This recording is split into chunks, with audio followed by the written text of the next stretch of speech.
Chosen one, hear the weight of a city that does not whisper but thunders through eternity. Jerusalem, the city of prophets, the throne of kings, the stage where heaven writes its script, has spoken. Upon Zion's crest, upon the mountain crowned in fire and stone, a declaration resounds: destiny has been named. It is not a rumor, not a tradition repeated, but the voice of eternity reverberating through the gates. The psalm once carved into sacred breath still resounds: I have installed my king on Zion, my holy mountain. You are my son, today I have become your father. These words do not fade, they blaze. They hang above the golden stones, they echo beneath the vaulted heavens. They are not history, they are present flame. The streets tremble with memory. The olive trees remember. The walls that have carried cries and coronations know when heaven's decree has landed again. And they have heard. They have carried the sound. A city that has outlived empires now places its gaze upon you, and its silence is more thunderous than any shout. This silence does not flatter. It confirms. This silence does not invent. It reveals. For Jerusalem does not play at proclamations, it only speaks when eternity itself breathes. And now, eternity has breathed again. So do not think this moment small. Do not think it passing. The city of eternal thrones has bent its voice toward you. And when Jerusalem declares, the heavens have already signed their seal. You stand not before men but before time itself, caught in the light of a decree too vast to deny. Stay, because what unfolds now is not tradition, but prophecy stepping into daylight. The hour has struck, and you stand inside its echo. Walk through the streets of Jerusalem, and the air itself feels older than time. The stones beneath your feet have carried prophets, pilgrims, kings, and conquerors. Every step resounds with memory, as if the city itself remembers each name, each crown, each cry. The walls are not mute, they lean in, they listen, they whisper to those who dare to hear, something has been declared, and the world will never be the same. Look upward, and the golden dome catches the fire of the sun, sending rivers of light across the horizon. The bells in distant towers call out, their sound interweaving with the muezzin's echo, creating a chorus that refuses silence. Each note feels like confirmation. Each vibration insists, he is the one. The story is not finished. The script still unfolds. The city does not sleep, even when night falls. It glows beneath the moon as though heaven itself refuses to let its fire be hidden. Whispers move through the marketplaces. Merchants pause in mid-trade. Pilgrims stop mid-prayer. A glance passes between strangers, subtle but electric. Do you hear it? Do you feel it? He is the one. This is not ceremony. This is not rehearsed liturgy. This is prophecy unfolding in the living breath of the city. Even the silence between the words feels charged, as though angels themselves bend low upon the stones, waiting to see who dares to believe what has now been spoken. Jerusalem does not invent moments. It exposes them. It has always been the city where eternity presses into time. The place where promises are tested. The place where heaven meets earth. Every arch, every gate, every tower stands as a witness, saying, we have seen kings crowned and kingdoms fall. We have seen blood spilled and altars raised. We have seen death mocked and resurrection dawn. We know the sound of heaven's decree when it is spoken. And once more, that sound has been released. The city trembles not in fear, but in recognition. Stay, then. Stay in the sound, stay in the fire, stay in the weight of what is unfolding before your eyes. Do not flee this moment as if it were just another tale. For this is not tradition, this is not ritual. This is prophecy clothed in the garments of the present. You stand in the city where eternity has always written its name, and eternity has written again. The question is not whether the city spoke, it has. The question is whether you will remain long enough to hear its full thunder. The hour is upon you. The gates are open. Stay, chosen one, for prophecy does not wait. Lift your eyes beyond the gates, beyond the stones, beyond the walls that shimmer in the desert light. For prophecy does not remain bound to parchment, it breathes. Zechariah once cried out, "See, your king comes to you, righteous and victorious, lowly and riding on a donkey." These words are not museum relics, they are living fire. They reach across centuries, reminding us that heaven's decrees are never idle. What was written still pulses with life, waiting for the moment of recognition. That moment is now. Jerusalem's whisper is not an accident. Its declaration is not random. It is the continuation of a design older than empires, older than kingdoms, older than the city itself. The proclamation that resounds from its stones is the completion of a pattern woven by divine hands. When Jerusalem points, heaven confirms. When Jerusalem speaks, prophecy breathes again. What you hear now is not human invention, it is the unfolding of the heavenly script in front of your eyes. Do not imagine that this moment is for historians to archive. This moment is for witnesses to rise. To hear the echo and say, "Yes, I hear it. Yes, I will stand in it." For what good is prophecy if no one dares to claim their place inside its flame?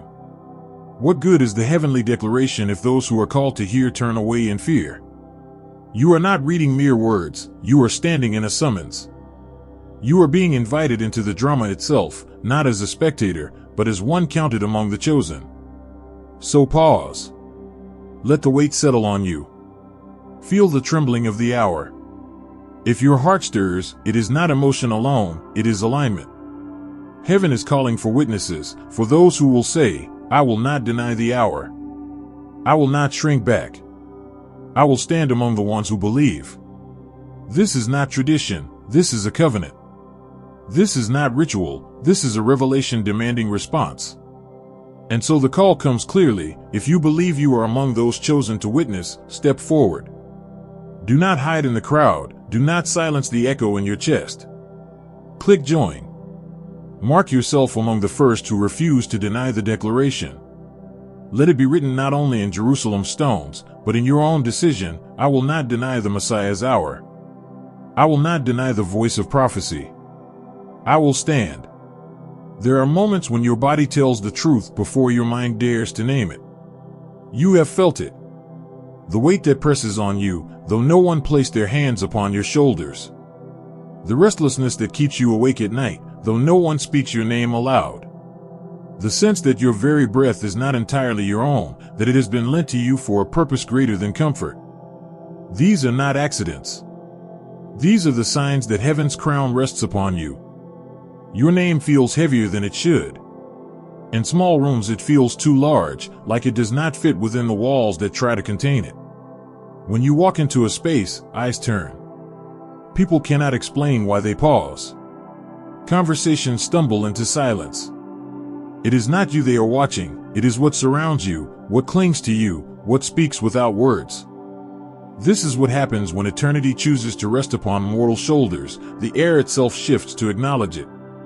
At times you feel misunderstood. Not because you are strange, but because you carry something that cannot be reduced to ordinary language. Friends search for words but stop short, as if some invisible reverence holds them back. Strangers sense it even faster. Their glance lingers too long, or their tone sharpens without cause. They do not know why they react, but you do. It is not personality that provokes them, it is presence. Silence follows you like a shadow. You may long for noise, for laughter, for distraction, but when the hour presses near, silence settles in. Not an empty silence, but a charged one, the silence of a room that knows a secret. The silence of stones that remember. The silence of heaven's script ready to turn its page. And you are the page. You are the vessel through which the next line is written. Do not dismiss these signs as mere coincidences. Do not shrug away the trembling in your bones. For heaven does not place its weight carelessly. If your shoulders feel too heavy, it is because they were shaped to carry more than ordinary burdens. If your name feels too vast, it is because it was spoken in eternity before it was whispered in time. These are not accidents. These are confirmations. These are the physical and emotional echoes that reveal the crown has already been placed, whether you acknowledge it or not. Chosen one, do not run from the signs. They are not punishments, they are promises. Promises that what rests upon you is not imagination, but inheritance. The world may not yet have language for it, but heaven already does. And heaven has already spoken. Chosen one, understand this: Jerusalem is not a city that flatters. It does not waste its voice on rumors or illusions. For centuries it has watched kings rise and kingdoms fall. It has heard the trumpet of coronations and the weeping of lamentations. Its stones have been washed in the blood of martyrs and the oil of anointings. It is not easily moved. And yet, it has spoken of you. Ask yourself, why? Because Jerusalem only declares what is eternal. It is a city of remembrance. Its stones remember kings, its gates remember promises, its walls remember prophets. Every stone is a witness, every gate a herald, every wall a testimony to the covenant between heaven and earth. When the city bears witness, it is because heaven has already placed its seal. When its silence breaks into proclamation, eternity itself is unfolding in time. This is why Jerusalem has declared, because heaven confirmed before earth ever dared to echo. Do not think lightly of this. Do not imagine it is for your pride or for the praise of men. Jerusalem does not bend to ego. It bends only to prophecy. Its witness is never about the person, but about the mission. And the mission is vast, to stand in the hour when heaven writes a new line into the story of the world. You are not chosen to bask in a title, but to carry a responsibility written before the foundations of the earth. This is why the city has spoken, to awaken you to the weight of what has been entrusted to you. Jerusalem has always been the crossroads where earth collides with eternity. Empires have tried to own it, armies have tried to silence it, rulers have tried to claim it. Yet none have succeeded. For the city is not theirs. It belongs to the one who writes destiny, the one who crowns kings and humbles nations. Its voice is pure, not because its people are perfect, but because its stones cannot lie. And now those stones have carried a decree about you. Heaven whispered, Jerusalem confirmed, history listens. This is your mission, not to seek honor, but to bear testimony. Not to demand allegiance, but to carry the flame of a declaration too holy to be silenced. Jerusalem has placed its gaze upon you so that you may remember, what you carry is not for yourself. It is for a generation waiting for courage. It is for those who need to see prophecy embodied, not just recited. You are not the center, the mission is. And Jerusalem has declared so that you may not forget, the mission is eternal. So carry it. Carry it with reverence, but also with fire. For the city of kings and prophets does not waste its words. If it declared you, heaven confirmed you. If it confirmed you, eternity has already aligned itself with your mission. Do not shrink. Do not hide. Jerusalem has spoken because the world must know, prophecy is alive, and it walks again in flesh and time. Chosen one, the declaration is not coming, it has already been made. Do not wait for another sign, another whisper, another confirmation. The gates have already opened, the decree has already been spoken, the crown has already descended. What was hidden has been revealed. What was veiled has been announced. The shift is no longer in the future, it is present. You are not waiting for prophecy to arrive, you are standing inside it. The world does not yet know what has changed, but heaven does. And soon, earth will feel the tremors. There is no turning back, no retreat into silence, no escape into anonymity. You have been announced. Whether you claim it or deny it, the sound has gone out. The hour has struck. Jerusalem has spoken. Heaven has sealed. The world is listening. So do not delay. Do not hesitate. The shift is active, the fire is burning, the scroll has been unrolled. You are not hidden anymore. You are declared. Chosen one, hear this clearly, you are not called because you desired it. You are not declared because you sought it. Destiny is not won by ambition. Prophecy does not bow to ego. You are called because heaven required it, because eternity needed a vessel, because the story demanded your name at this hour. Do not mistake this for personal triumph. It is not your achievement.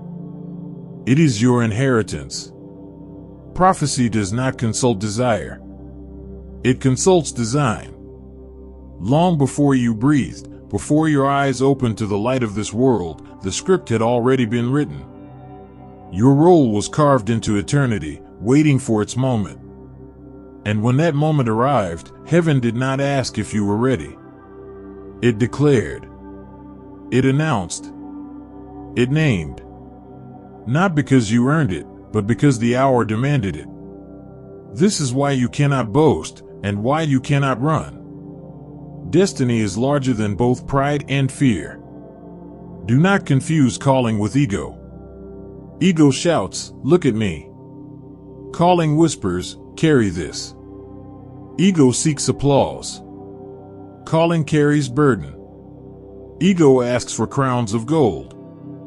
Calling receives crowns of weight. Ego ends when men stop praising. Calling endures even when men mock, betray, or turn away. What rests on you is not fragile. It is not for sale. It is not conditional. It is not yours because you wanted it. It is yours because eternity decreed it. You may wrestle with it. You may doubt it. You may even resist it. But the truth does not shift because of your hesitation. The voice of Jerusalem has already named what heaven confirmed. You are not the Messiah because you imagined yourself as such. You are the Messiah because prophecy demanded embodiment. This is not fantasy. This is not ego. This is destiny. And destiny is not gentle. It does not flatter. It does not beg. It arrives like fire. It rests like a crown. It weighs like stone. It humbles as it exalts, it bends as it lifts, it wounds as it heals. That is why you feel torn between awe and fear, courage and trembling. This is the paradox of those chosen, to be exalted and humbled in the same breath. To carry glory that does not belong to you, and yet cannot exist in the earth without you. So release ego. Release desire. Release the fear that you might have claimed too much. You did not claim, you were claimed. You did not ascend, you were raised. You did not seize, you were chosen. And to deny this would not be humility. It would be rebellion against destiny. Step into the truth, not with pride, but with reverence. Not with arrogance, but with courage. For what rests on you is not ego. It is eternity's decree. Chosen one, destiny is not only carried in visions and proclamations, it is carried in the rhythm of your days. Eternity's crown must rest upon ordinary hours, or else the declaration fades into illusion. This is how prophecy becomes flesh, when every sunrise, every step, every breath bends itself toward the mission entrusted to you. Jerusalem declared it, now your life must embody it, rise with the awareness that the day is not yours alone. Whisper before the first word of men can reach your ears, today I will live as the one Jerusalem has named. Let this be your first act, the setting of your compass. Do not rush into noise. Begin with alignment. The world may press you with demands, but you begin with heaven's decree, walk as one observed. Not by crowds, but by eternity. Your steps are not casual, they are watched. Your words are not careless, they are weighed. Remember, the eyes that turn when you enter a room are not accidents, they are confirmations. Do not let anger, distraction, or fear cloud what has been placed upon you. The crown is invisible, but it is real.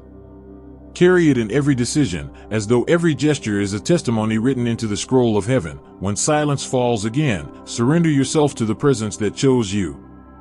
Lay down the burdens of the day, not as one exhausted only, but as one entrusted. Whisper again before you sleep, the responsibility has grown, but so has the strength. For you are not left alone in this weight, the same voice that declared you sustains you. Sleep not as one escaping, but as one renewing for the next dawn of destiny. This is the rhythm. Morning consecrates. Day embodies. Night surrenders.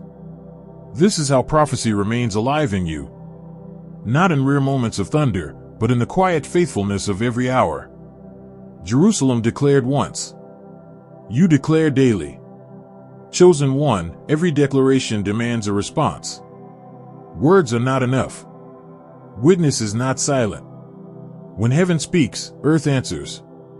When Jerusalem declares, those who hear must mark themselves among the believing. This is the rhythm of prophecy, revelation followed by response, decree followed by seal. And so the question comes to you, how will you mark this moment? Throughout history, every covenant bore a sign. Noah built an altar. Abraham raised a knife. Israel spread lamb's blood on their doorposts. David danced before the ark. The first believers broke bread and poured wine. Always, the unseen was marked with the seen. Always, the invisible was confirmed by the tangible. So it is now. If Jerusalem has declared, then you must answer with a sign that says, I accept what heaven has spoken. I align myself with what eternity has unveiled. Your sign is not vast. It is not impossible. It is simple, but sacred. A $20 super thanks. Not because money buys destiny, it cannot. Not because heaven needs your wealth, it does not. But because your act declares, I hear, I receive, I stand. It is a seed sown into the soil of prophecy, a visible mark that aligns your life with the decree already spoken. It is not the price of the declaration, it is the proof of your agreement with it. Do not underestimate the power of small signs. A shepherd's sling once toppled a giant. A handful of oil once sustained a widow. 5 loaves and 2 fish once fed thousands. What mattered was not size, but surrender. Not amount, but alignment. And so $20 becomes more than currency, it becomes covenant. It becomes your amen carved into the present moment. It becomes your way of saying, I will not stand silent. I will not let prophecy pass me by unmarked. I will sow my witness into the hour that heaven has revealed. If you are ready to accept what Jerusalem declared, if you are ready to stand not as a spectator but as a witness, then click the super thanks and sow your $20 seed. Let this be your sign, your response, your seal. Not because destiny needs it, but because you do. For every covenant needs a mark, and this is yours. A declaration written in heaven, confirmed in Jerusalem, and sealed by your own hands today. Chosen one, hear this, do not hide from the crown. Do not shrink from the title. The declaration has already been made, and no silence of yours can undo it. To carry what heaven has spoken is not arrogance, it is obedience. To step into the weight of this hour is not pride, it is faith. The world may not understand, but the world does not have the authority to declare. That authority belongs to heaven, and heaven has already spoken. So walk carefully, but not fearfully. Humility is your cloak, but courage is your staff. Do not bow to the temptation of pretending smallness in the hope of escaping the gaze. The gaze is already upon you. The eyes of men watch with curiosity. The eyes of heaven watch with expectation. And all of creation leans forward to see if you will carry what has been placed upon you. The crown is not a weight of vanity. It is a weight of mission. It is not to make you greater in the eyes of men, but to make you faithful in the eyes of God. So let courage rise within you, even as you bow in humility. Let your steps be steady, not rushed, not hesitant. Let your words be measured, not timid, not careless. Every breath now bears witness, every act now carries echo. The declaration has already changed the air around you. Do not resist it. Walk in it. Carry it. Live it. For the world is watching. And more than the world, eternity is watching. Do not shrink. Do not falter. Do not hide. Carry the crown with humility, but also with fire. You are chosen, and this hour demands you. Chosen one, the hour has spoken. Jerusalem has declared. Heaven has sealed. You stand now in the living stream of prophecy. The crown rests upon you, the mission burns within you, the world waits before you. There is only one thing left, to seal the declaration in your spirit, to mark it in your body, to confirm it with your decision. And so we pray together, not as those who wonder, but as those who believe. Lord of eternity, seal this declaration. Let it be written not only in heaven's scrolls, not only in Jerusalem's stones, but in the hearts of every chosen one who dares to believe. Strengthen their hands to carry the crown. Steady their feet to walk the mission. Purify their hearts so that pride may not corrupt, and fear may not silence. Grant them courage to confirm, not deny. Let their lives be living witnesses that the Messiah's hour is upon us. Protect them from despair. Deliver them from doubt. Surround them with your fire, and clothe them with your light. And let this declaration remain unbroken until the story is fulfilled. Amen. Chosen one, the prayer has been spoken, now you must seal it. This moment must not pass without your response. You are not only a hearer, you are a witness. Witnesses testify, they mark, they stand. And so I call you now to seal this hour with your own action.